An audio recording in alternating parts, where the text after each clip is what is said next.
So welcome to my IELTS preparation course. And in the first lecture, the first video, I'm going to give you some essential information about the IELTS test.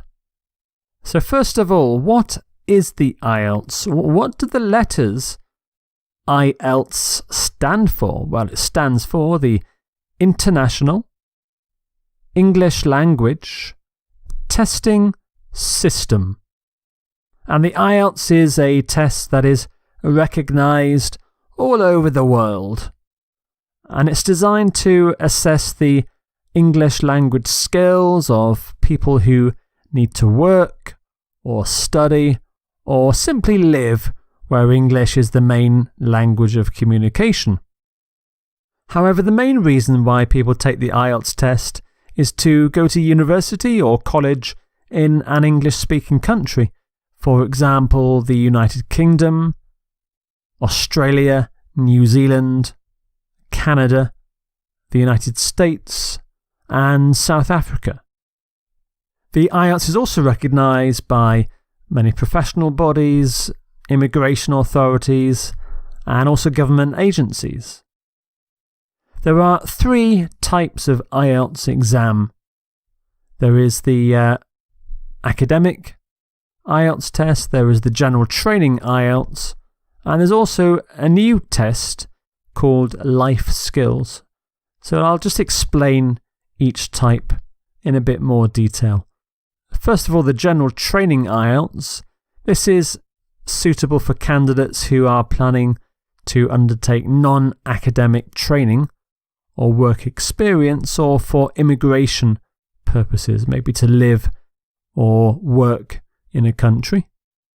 There is the academic IELTS, which is suitable for students who want to enter an undergraduate or postgraduate course in a higher education institute, such as a university or a college. In fact, in 2015, 80% of candidates took the academic IELTS. So the academic IELTS is the most popular of the three tests. So what's the difference between the general training IELTS and the academic IELTS? The reading and writing tests are different in the two tests. You have different reading and writing tests. However, the speaking and listening tests are exactly the same. You do the same test. The third type of IELTS test is a new one called the life skills test. And it's a test designed for people applying for a visa to live in the United Kingdom. And it only tests your speaking and listening skills. And the test actually comes in three different difficulty levels related to the CEFR, the Common European Framework of Reference. So you can do the test at A2, A1 and B2 level. You may have also heard of the UKVI. This is not a special test, it's actually a procedure to ensure that the IELTS test is carried out properly for immigration purposes to the United Kingdom. So the United Kingdom Immigration Services wants to make sure that there are special procedures in the examination centre to make sure that the results are reliable and secure. So for example, the main difference really is that the speaking test is videoed. And so you can do UKVI with either the general academic or the life skills test. Let's look briefly at the exam format. I go through this in a lot more detail later on in the course for the different sections. The main test is you'll take the listening, the reading and the writing parts of the IELTS test at the same sitting, and it lasts about 2 hours and 40 minutes. The speaking test is carried out separately from the other three tests. You can actually do the speaking test up to 7 days before or 7 days after the other three tests, the main test, but it's often done on the same day as the main test.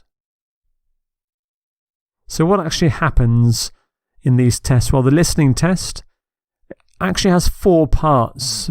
Each part has its own audio recording, and the listening test lasts 30 minutes, after which you have 10 minutes to copy your answers to the official answer sheet for the listening test. The reading tests are slightly different for academic and general training. For academic, you have 3 texts. For the general training test, you have 5 or 6 texts.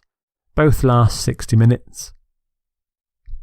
And for writing, these are quite similar. You've got 2 tasks in both, and they last 60 minutes. However, the 2 tasks are quite a bit different from each other.